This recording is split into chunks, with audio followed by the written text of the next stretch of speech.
Venez donc vous asseoir et boire un peu de thé avec votre grand-mère. Voulez-vous? Si vous le souhaitez, grand-mère. Tenez-vous droite, jeune fille. Eh bien, comment se déroule votre séjour à Saint-Fargeau-Ponthierry? Êtes-vous satisfaite de votre retour sur les terres familiales des Leroy? Oui, oui, mais si vous me permettez d'être franche, je m'y ennuie. Paris me manque, mes amis me manquent.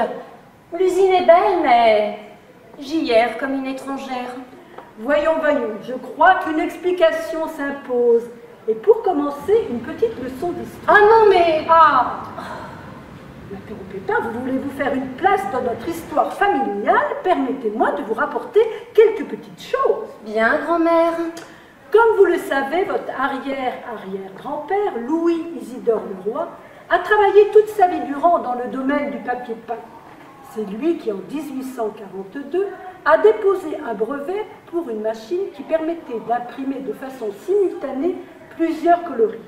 Jusqu'alors, les papiers peints étaient essentiellement fabriqués à la main avec des machines à imprimer.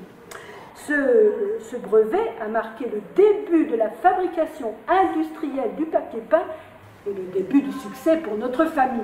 Mais enfin, grand-mère, les temps ont changé. Nous sommes en 1928. Ne m'interrompez pas et écoutez, car c'est grâce à son génie que vous avez la vie dont vous profitez aujourd'hui. C'est grâce à son génie également que vous portez cette robe à la mode et si indécente, si vous voulez mon avis. Avis dont vous vous moquez bien évidemment. Mais pas du tout, grand-mère. Et je peux vous assurer qu'à Paris, cette robe serait jugée très sage. À Montparnasse... Ne dites pas que vous fréquentez ce quartier, Marguerite. Eh bien si, grand-mère. Et pour tout vous dire, on s'y amuse follement. C'est le nombril du monde. On y rit, on y chante, on y danse le charleston, on y écoute du jazz. En compagnie d'artistes de music hall, de musiciens, de comédiens. Et on y perd son temps dans ces brasseries. Vous savez, ces informations arrivent jusqu'à nous. Nous ne sommes pas si arriérés que vous semblez l'imaginer. Pardon, grand-mère, je suis désolée, je ne voulais pas vous faire de peine.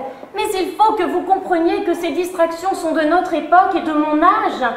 Je sais que vous vous faites du souci pour votre petite fille. Mais je vais bien, vous savez. Et je sais ce que je fais. Vous en êtes sûre? Mais oui, je suis grande. Mais pourtant... Bon, finissez donc de me raconter l'histoire de notre usine. Je doute que cela vous intéresse vraiment, mademoiselle. Eh bien si, grand-mère, tenez. Je peux même vous dire que notre aïeul Louis-Isidore Leroy a obtenu la médaille d'or à l'exposition universelle de 1867. Mais comment savez-vous cela? Ah, que voulez-vous, grand-mère? Je suis une jeune fille très surprenante. Je m'en aperçois. Et savez-vous pour quels travaux il a reçu cette distinction? Mais oui, pour un décor type Louis XVI, entièrement fabriqué à la machine. Effectivement, pour un décor si incroyable de finesse et d'harmonie qu'il était impossible de savoir qu'il avait été fait à la machine et non à la planche à imprimer comme dans le passé. Enfin, c'est ce que les commentateurs de l'époque disaient. Ni vous, ni moi, n'y étions. Non. Votre arrière-arrière-grand-père n'a cessé d'inventer toute sa vie durant, déposant de nombreux brevets, jusqu'à l'invention de la machine des 26 couleurs en 1877, présentée à l'exposition universelle de 1878. Une machine unique au monde, jamais égalée de prix. Quel homme incroyable! Ah oui, un vrai capitaine de l'industrie qui nous a malheureusement quittés en 1879. Heureusement, votre arrière-grand-père Charles avait pris la direction de l'entreprise en 1879. Mais finalement, pourquoi notre usine n'est-elle pas restée à Paris? Pourquoi sommes-nous venus nous installer ici, dans ce village? Vous savez, les locaux de la rue Lafayette et Château-Landon devenaient notoirement exigus pour la production de l'usine qui ne cessait de croître. Et nous avons finalement été expropriés par la Société des chemins de fer en 1911. Mais c'est injuste, totalement injuste. Au contraire, Charles et votre grand-père Maurice, mon cher époux, y ont trouvé un nouvel élan et une nouvelle énergie. Cette nouvelle usine a permis d'augmenter la production autrefois limitée par la taille de nos parcelles parisiennes. Et cela a permis à notre famille de se rapprocher de notre château de Moulignon. La famille Leroy possède des terres à Saint-Fargeau-Ponthierry depuis plus de 50 ans. notamment le château de Moulignon où vous logez actuellement. Oh, j'aime bien cette bâtisse.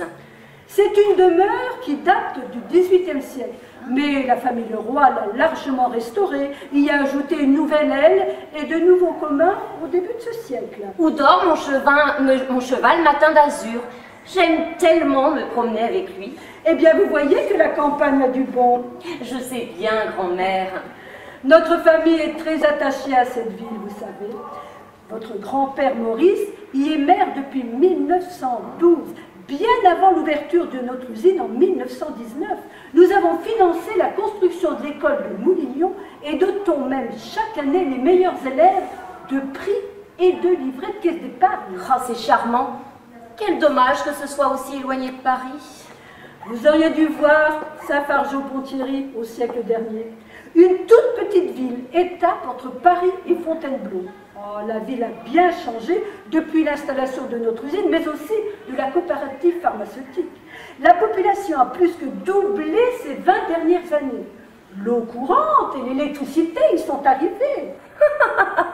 Vous m'imaginez, grand-mère, m'éclairant à la bougie et allant chercher de l'eau au puits. Effectivement, pas vraiment. Mais changeons de sujet. Puisque nous sommes entre nous, j'ai une requête à vous faire, Marguerite. Maintenant que vous savez tout de notre famille, que diriez-vous de me faire découvrir la vôtre? Comment, grand-mère? M'emmèneriez-vous dans une de ces brasseries parisiennes, le Dôme, la Coupole ou la Closerie des Lilas? Il semble qu'on s'y amuse. Ma grand-mère à la closerie, on aura tout vu. Oh, soyez chic, Marguerite. Je rêve de voir danser Charleston. Oh, grand-mère, voyons.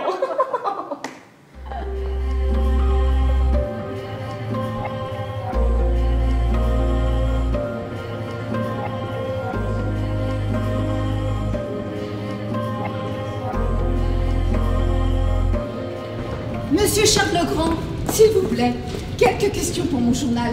C'est pour l'édition de novembre 1928. Alors voilà, vous êtes l'architecte, je crois, qui avait terminé les travaux de cette usine, l'usine de papier peint Leroy, qui a ouvert ses portes au public il y a presque 10 ans, en 1919. Effectivement. J'ai eu la chance de travailler de nombreuses années auprès de Paul Frieuset, l'architecte qui a conçu ces bâtiments. Et en 1917, à sa mort, sur le front, au chemin des Dames, j'ai eu l'opportunité de prendre sa suite pour finir les travaux. J'ai ajouté quelques bâtiments et équipements qui n'étaient pas prévus sur le plan initial, tout en conservant l'esprit de Paul Frieuset. Alors, justement, revenons-en à monsieur Paul Frieuset, si vous le voulez bien. Savez-vous pourquoi la famille Leroy a fait à lui, en 1911, lorsque leur société a été expropriée de la rue de Château-Landon à Paris au profit de la Compagnie des chemins de fer de l'Est?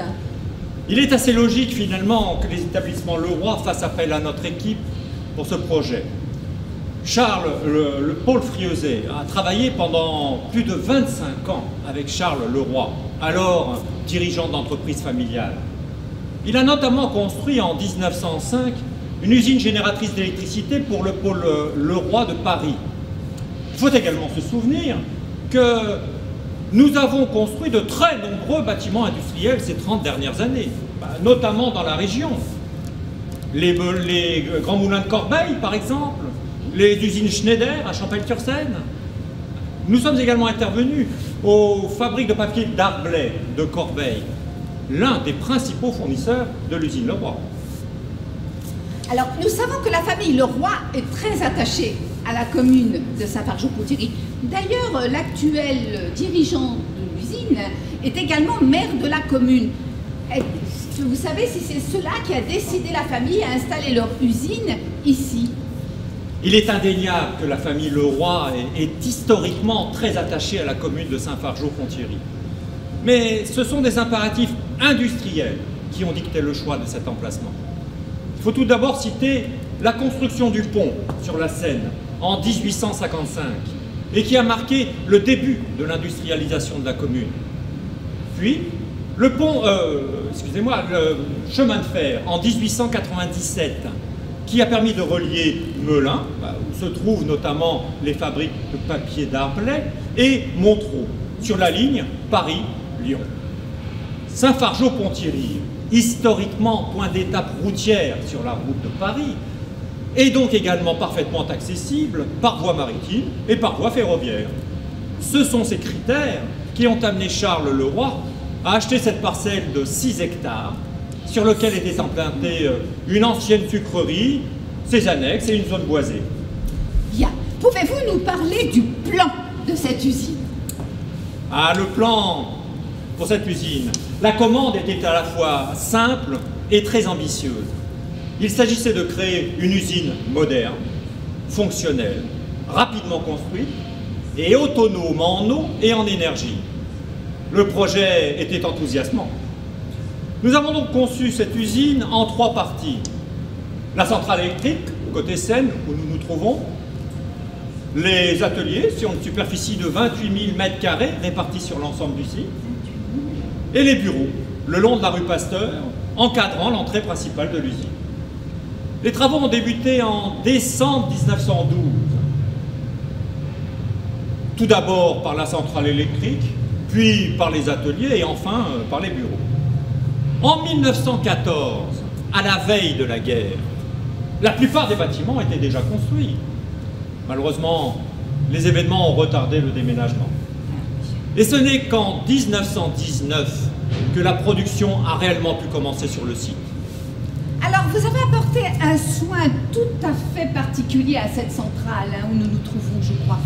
Il était tout à fait primordial. Mais je crois que le souhait était que cette usine soit indépendante en énergie. Parce qu'il faut savoir qu'à cette époque, la commune de Saint-Fargeau-Ponthierry n'était pas reliée au réseau électrique. Mais bon, ce n'est plus le cas. Le courant est arrivé dans la commune dans les années 20, il me semble. Tout à fait exact. La centrale électrique est au cœur du dispositif de fabrication. C'est elle qui régit la force motrice, l'éclairage, la chaleur nécessaire au séchage du papier, le chauffage de l'usine. Nous y avons apporté un soin tout à fait particulier et cet équipement a pu bénéficier de notre très large expertise car notre cabinet a déjà réalisé plus d'une vingtaine d'usines électriques avant celle-ci. Alors cette centrale est composée de 2 espaces, je crois. La salle des chaudières, derrière, et la salle des machines où nous trouvons actuellement et où est fabriquée l'électricité, c'est ça? Enfin, vous me coupez si je me trompe. Parce que... Non, tout à fait cela. La centrale brûle du charbon. L'approvisionnement se fait par le pont transbordeur en béton qui domine la Seine. Un wagonnet suspendu au rail du transbordeur et équipé d'une mâchoire d'une benne à mâchoire va chercher directement le charbon dans la péniche et vient le déposer à proximité de l'usine.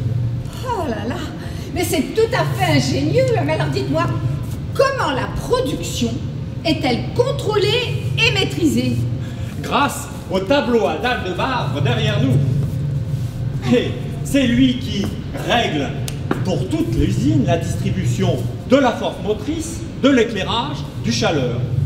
C'est en quelque sorte le poste de pilotage de toute l'énergie de l'usine. Je vous remercie beaucoup, Monsieur Legrand. Je crois que j'ai suffisamment d'éléments pour écrire mon article.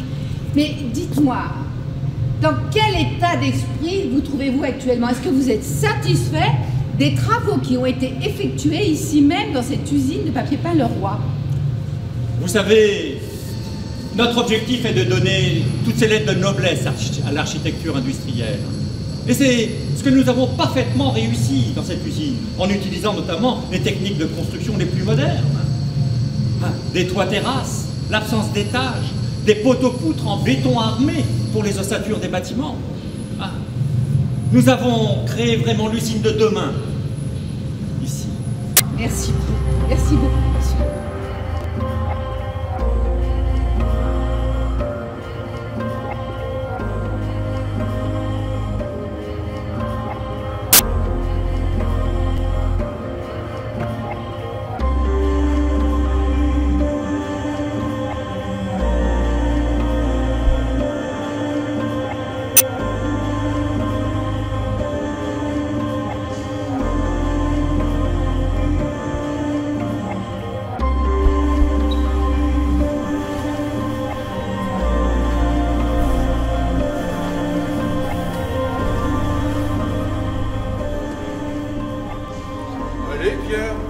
moment de vérifier ce que tu as appris sur les machines.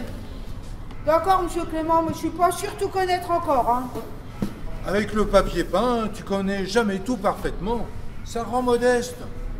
Tu sais qu'au siècle dernier, on fabriquait les papiers peints à la main, en pressant des planches sur le papier, couleur par couleur, motif par motif.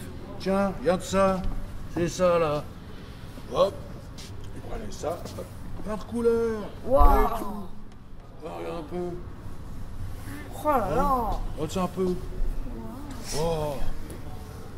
Ben, c'était long. Fallait parfois plusieurs centaines de planches pour les papiers les plus compliqués. Bah ouais, vous deviez en mettre du temps pour faire les rouleaux. Mais qu'est-ce que t'insinues, toi? Que ça fait 100 ans que je travaille chez le roi ou quoi? Tu morbeux. Oh. Ça fait 25 ans, mais faut pas pousser. 15 ans dans l'usine de Paris, rue Château-Landon. Et puis j'ai suivi en 1919, après la guerre, quand l'usine s'est installée à Saint-Fargeau-Ponthierry. Et j'y suis depuis 10 ans maintenant. Et toi, ça fait combien de temps que tu es là? Je me souviens plus. Bah moi, ça fait 3 mois, monsieur Clément, mais je sais pas si je vais rester, hein, parce que c'est dur comme métier. Hein. Quel fainéant tu fais! Bah, Tu crois que ton père serait fier de t'entendre parler comme ça? Trop dur. Évidemment, t'as pas fait la guerre, toi. T'étais trop jeune. mais c'est pas ça, monsieur Clément, mais c'est que les machines, tout ça, bah, c'est salissant et puis ça fait du bruit. Ça fait du bruit. Ouais. Mais figure-toi que ces machines, c'est justement elles qui ont permis que maintenant, tout le monde peut s'acheter du papier peint. L'impression à la planche, c'était juste pour les riches, parce que je peux te dire que le prix du papier peint à l'époque, il n'était pas le même qu'aujourd'hui. Et puis ces machines, ce sont des pièces de haute précision. T'en verras pas d'autres comme ça. Ne souffle pas quand je parle, tu en prendras une. Regarde la machine des 26 couleurs. Celle-là, c'est une pièce unique. Jamais on avait construit une machine aussi perfectionnée dans le monde. Et je pense qu'on fera jamais mieux. Vous étiez là quand on l'a installée? Bah non, tu penses. Elle date de 1877. Elle était installée à Paris, dans l'usine de Paris, puis on l'a déménagée ici. Regarde-la comme elle est belle. Avec ses 26 cylindres, capable d'imprimer jusqu'à 26 motifs à la fois, avec des couleurs toutes différentes. Avec ça, tu peux imprimer jusqu'à 300 rouleaux à l'heure, avec des décors qu'aucune autre machine peut faire. Ah, mais est-ce que vous êtes drôle, monsieur Clément, quand vous parlez de cette machine? Mais tu vas arrêter de te moquer, oui. Tiens, tu ferais mieux de me dire comment on le fabrique, le papier peint dans cette usine, pour voir si ces 3 mois t'ont servi à quelque chose. Ça commence par le dessin qui est fait soit par les dessinateurs de l'usine ou soit par des créateurs extérieurs. Ah, Et ils travaillent où, ces dessinateurs? Dans les bâtiments de la direction, à l'entrée de l'usine, le long de la rue Pasteur, idiot. T'as pas retenu grand-chose? Ou alors ensuite? Ensuite, ensuite, le dessin, on grave sur des cylindres comme ça, là. Regarde, monsieur Clément. Hein? Je me suis pas trompé, hein? Hein? T'as vu? Il y en a, hein? Il y en a plein comme ça. Oh, c'est lourd, hein? Oh! Ouais, c'est une des étapes les plus importantes de la fabrication. Les cylindres, ils sont stockés au magasin. Bon, et pour les couleurs? Alors, pour les couleurs, on a les couleurs brutes, comme le bleu, le jaune, le rouge, le violet ou le noir. Et on travaille ces couleurs brutes dans l'atelier des lacs. Et après, dans l'atelier d'échantillonnage, on fait les différents autres tons d'après ces couleurs brutes. Bien. Le papier? Alors, le papier, il arrive par bobine à l'usine. La plupart, ça vient des usines d'Arblay de Corbeil. Il est stocké en réserve Et après, on l'emmène dans le hall d'impression sur des wagonnets. Ouais. Attention, c'est là le plus beau. Dans ce hall, il y a près de 50 machines. Les unes servent à l'impression des fonds, d'autres à l'impression des motifs, d'autres encore à l'impression des finitions. Selon les machines, tu peux imprimer entre 1 et 26 couleurs par passage. Je comprends pas que t'aimes pas cette ambiance. C'est là qu'elle est, la magie du papier peint. Ouais, bon. Pour les papiers les plus compliqués, faut parfois plusieurs jours pour régler les machines, de façon à ce que les fonds et les motifs soient bien positionnés. Et puis quand tout est réglé, hop, t'imprimes un rouleau de référence que tu gardes bien précieusement à l'atelier d'échantillonnage. Ouais. Ça, je sais, monsieur Clément. Et c'est d'après ce modèle qu'on va se baser si on veut refaire un rouleau de papier peint qui existe déjà. Bah, si t'es aussi savant, il se passe quoi après une fois le papier imprimé? Eh ben, une fois qu'on a imprimé le papier, on le fait sécher sur des rails qui sont suspendus au plafond. Et puis, bah, une fois qu'il est sec, eh ben, on l'emmène dans l'atelier de roulage. Ah, ça t'aime bien l'atelier de roulage, hein? Avec toutes ces femmes qui y travaillent. Oh, monsieur Clément! Fais pas le timide. Je t'ai vu y traîner une paire de fois. T'inquiète, c'est de ton âge. Oh, non mais c'est pas ça, monsieur Clément, c'est que, vous savez, ben moi, la mise en rouleau, ben j'aime bien ça. Mais oui. Oui, vous savez que la mise en rouleau se fait sur 30 machines rouleuses pour des rouleaux de 7 à 10 mètres. Après, on stocke les rouleaux au magasin. Alors, pour les rouleaux qui se vendent le mieux, pour les papiers peints qui se vendent le plus, on en garde à peu près 3000 d'avance. Et puis, pour ceux qui se vendent le moins, entre les 600 et 1000 à peu près. Eh ben te voilà bien passionné, bien savant tout à coup. Il n'y aura pas une mignonne là-dessous? Oh, mais vous êtes bête, monsieur Clément, quand même. Oh. C'est bien ce que je pensais. Oh, la jeunesse. Mais commence pas à me faire dévier, toi. T'as pas fini avec mes questions encore. Tu sais comment on le vend, notre papier peint? Dans les magasins. Tu vois qu'il t'en reste encore des choses à apprendre. Figure-toi que le roi ne vend pas directement. On passe par des grossistes et des marchands. Et il y a des gens dont le métier est d'aller montrer ce qu'on fabrique à l'usine. On appelle ça des voyageurs de commerce. Pour ça, ils ont des gros catalogues qui sont fabriqués ici par les ouvrières dans l'atelier de reliure. Les commandes arrivent de partout, de toute la France, et même de l'étranger. Voyageur de commerce. Alors ça c'est un métier que j'aimerais bien faire, parce que c'est pas salissant. Et puis en plus, on voit du pays, hein, monsieur Clément. Bon à rien, va. Si on te confie un catalogue, on court à la faillite, ouais. Oh. Heureusement, c'est pas demain la veille. Va donc travailler. Oh. Bruyantes, nos machines. Quand je pense que dans les journaux, ils disent que notre usine est la plus grande fabrique de papier peint en France et même en Europe. Une usine modèle, qu'ils disent. Et celui-là qui dit qu'il veut plus y travailler. Voilà.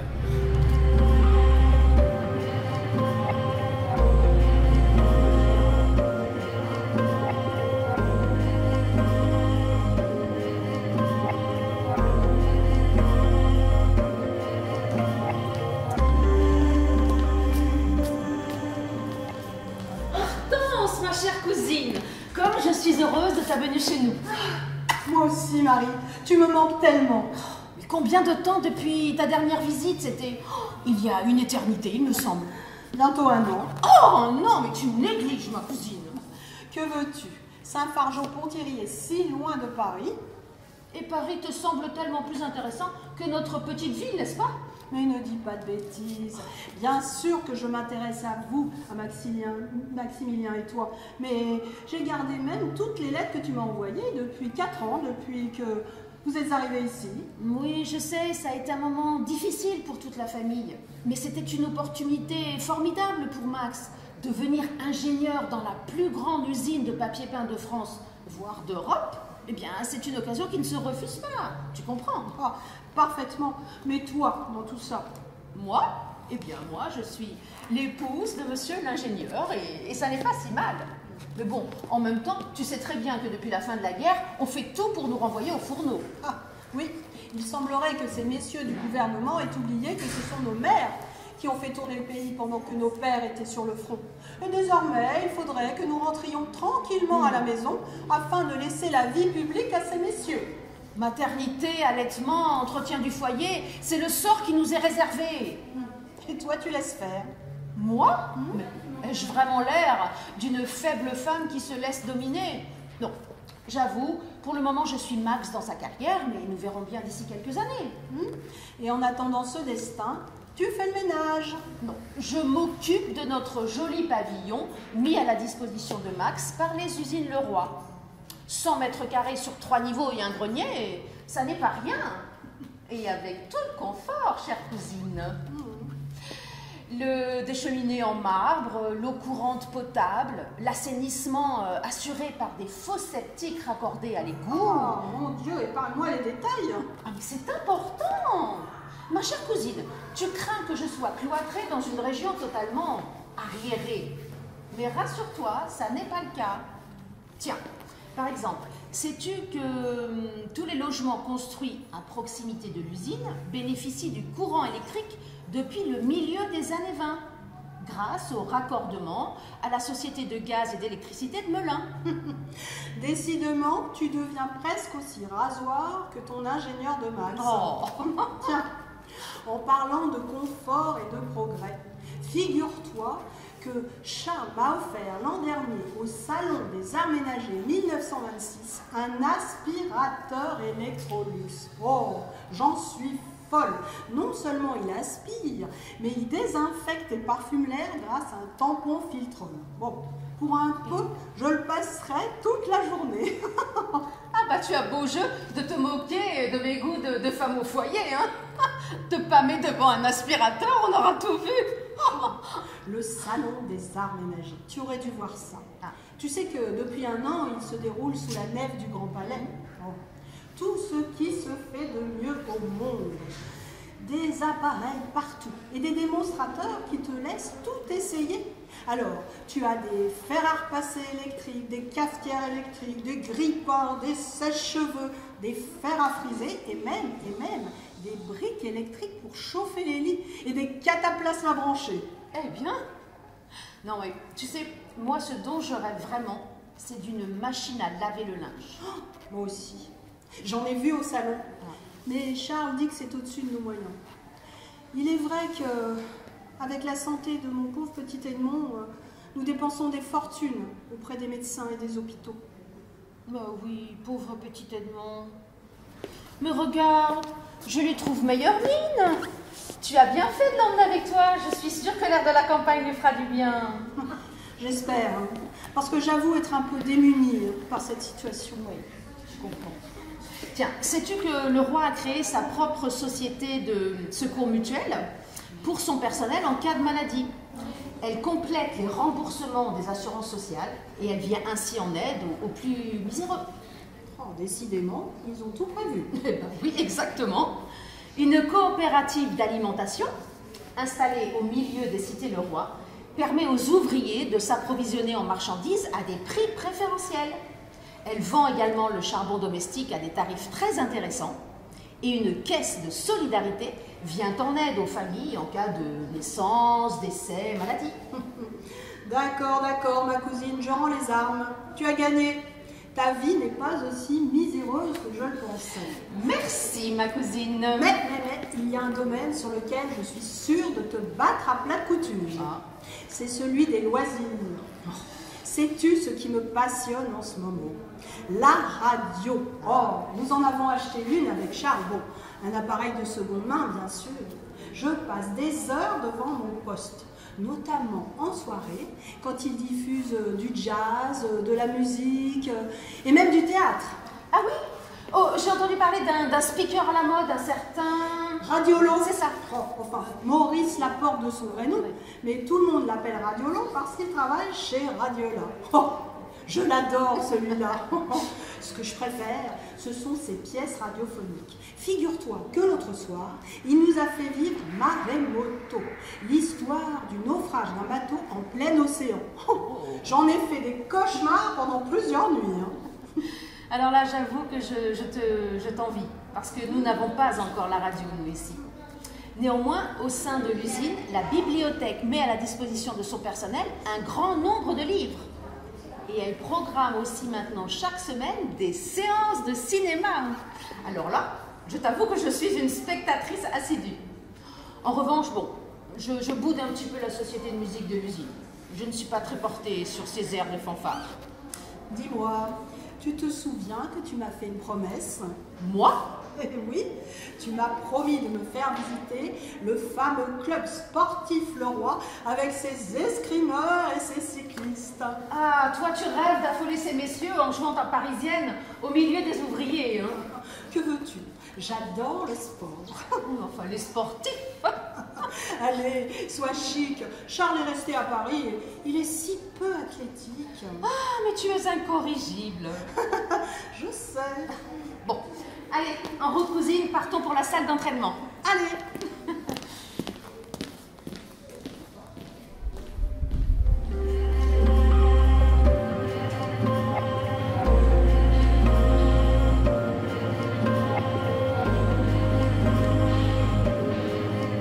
Allez, viens donc, ma Louise, viens faire une pause. Allez, le contre-bête te verra pas. Allez, allez, viens, allez. Alors, ça te plaît-il ce travail à l'atelier de roulage? Bah ça me plaît bien, même si c'est dur. Hein. Ah bah c'est normal, hein, c'est ta première semaine. Tu vas t'y faire. Hein. Moi, ça fait 10 ans que j'y travaille. Oh, 10 ans? Ouais, embauchée en 1919, lorsque l'usine s'est ouverte à Saint-Fargeau-Ponthierry.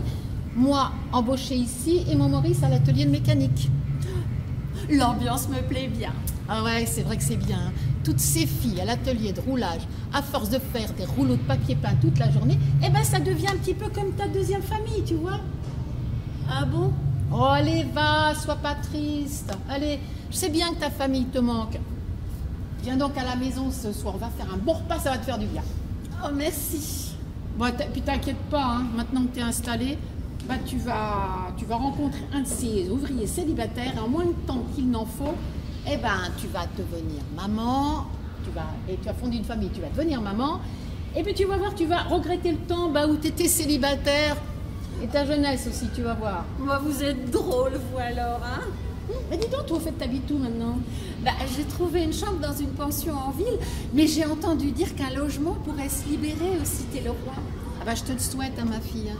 Parce que ce logement, pour Maurice et moi, eh ben, ça nous a changé la vie. Mais je suis jamais rentrée dans une cité, moi. C'est comment? Alors, imagine, une cité, hein, c'est 10 petites maisons côte à côte, bien alignées, bien propres. Et devant, tu as un petit jardin qui fait, allez, va dans les 250 mètres carrés, je pense, à peu près. Oh, avec des fleurs? Ouais, chacun l'entretient comme il veut. Mais attention, hein, une cité, c'est des belles maisons en meulière et en briques, avec un joli toit en tuiles mécaniques. Ouais. Ah bah dis donc, c'est mieux que chez mes parents alors, hein? Ouais, mais enfin bon, on a tout le confort, hein. Alors ça doit faire... Alors attends, ça doit faire à peu près 64 mètres carrés, comme dirait Maurice. Enfin, moi j'y connais pas grand-chose dans ces trucs-là. Alors, tu rentres directement dans la cuisine. Une belle cuisine, hein, avec un évier et l'eau courante. Hein, et puis, une belle cuisinière avec une hotte pour aspirer les odeurs et la fumée. Et de là, tu vas directement dans les autres pièces. Alors, tu as un salon et des chambres au-dessus, tu vois. Oh là là là là, ça me plairait bien. Je te ferai visiter quand tu viendras ce soir. Hein. Ah ouais, et puis attends, l'usine s'est pas moquée de nous. Hein. Tomates au rez-de-chaussée et parquet en pain au premier. Hein. Oh là là, et attends. On a l'électricité. Eh ben, on a eu le courant devant tout le monde à Saint-Fargeau-Ponthierry. Et derrière? Eh ben, derrière, t'as les toilettes. Et de là aussi, t'as un grand jardin potager qui fait 250 mètres carrés, comme dirait Maurice. Bien clos, hein, avec des petits croisillons pour bien délimiter. Oh, et pour le charbon du chauffage? Eh ben, au sous-sol. Alors, tu rentres par le jardin. Alors, t'as une buanderie avec un sol bien cimenté et la cave en terre battue pour mettre le charbon. Tu penses, ils ont pensé à tout. Hein. Oh là là là là. Dites donc, Josette, vous pensez que je pourrais en avoir une, moi aussi? Bah oui, ma fille, mais enfin, tu sais, les cités, c'est réservé en priorité pour les familles. Bah, c'est un petit peu normal, hein. Nous, on y a droit avec nos 3 marmots. Et puis, par contre, tu sais, pour les couples sans enfants, alors, tu as ce qu'on appelle les demi-cités. Alors, c'est les mêmes pavillons, séparés en 2. Alors, tu as un appartement au rez-de-chaussée et un autre à l'étage, tu vois. Et en commun, bah, tu as le jardin, la buanderie et le potager. Bon, pas le potager, et les toilettes. Ouais. Alors, moi, je pourrais pas en avoir une tant que j'aurais pas un mari et des enfants. Mais patiente un peu, vous les jeunes, vous voulez tout avoir sans attendre. Tu voudrais quand même pas avoir un de ces pavillons des contremaîtres pendant que tu y es. Bah alors pourquoi pas, hein, ils y ont bien droit, eux. Oh là là, ne t'envisage pas dans ce genre de choses, hein, ma fille, hein, parce que tu risques de retomber bien bas. Bah, c'est pour ça qu'on a fait notre grande grève, nous, en 1920, à l'usine. Et on a obtenu des sous en plus, hein. Enfin, on peut pas faire ça tous les jours, hein. Puis tu sais, eh ben, il paraît que l'usine va construire un hôtel pour célibataires, pas très loin d'ici. Un hôtel? Ouais, l'hôtel-restaurant Le Roi, paraît que ça va s'appeler, pour les célibataires, pour les commerciaux et pour les clients qui viennent à l'usine, tu vois. Alors, Maurice a vu les plans. Alors, il y aura 2 ailes. Une aile pour les femmes et une aile pour les hommes, avec 25 chambres de chaque côté, tu vois. Et attends, et tout le confort, hein. Les toilettes, et puis un endroit pour se reposer. Et en commun, bah, tu auras le restaurant, et puis un endroit même pour laver le linge. Oh bah alors j'ai hâte d'y être, hein, parce que la pension en ville, bah moi j'aime pas trop. Hein. Mais patiente, faut laisser faire les choses. Mais attention, habiter une cité, tu as aussi des devoirs. D'abord, il faut que toute la famille travaille à l'usine, et puis il faut aussi entretenir le pavillon. Bah oui, mais alors il faut des sous pour ça. Ouais, non, mais ça va parce que tu sais, le loyer est vraiment pas trop cher. Et puis pour les gros travaux, eh ben, tu as les gars des ateliers de mécanique, de tout, quoi, d'électricité, de maçonnerie, qui viennent te donner un coup de main, tu vois. Et l'usine te fournit les pots de peinture pour les volets et les portes, et les rouleaux de papier peint et la colle. Bah, ça serait bien dommage, hein, quand même, hein. Oh là là là là, j'ai hâte d'être à ce soir. Oh ouais, ma fille. Mais tu sais, eh ben moi, ce qui me rend le plus fière, eh ben c'est les fleurs de mon jardin, tu vois. Parce que l'usine, tu sais, l'usine, tous les ans, organise un grand concours des jardins fleuris. Mais attends, hein, un vrai concours, hein, avec une récompense et tout. Hein. Eh ben moi, je suis sûre que cette année, j'aurai le premier prix, dis donc. Oh là là là là, vous êtes trop forte, vous, Josette. Hein. Ouais, ben enfin bon, en attendant, on va s'y remettre, ma fille, hein, parce que les rouleaux vont pas se faire tout seuls. Et puis, il faut bien gagner notre pitance. Allez, ma petite, on y va. Allez, ouais, allez. J'arrive.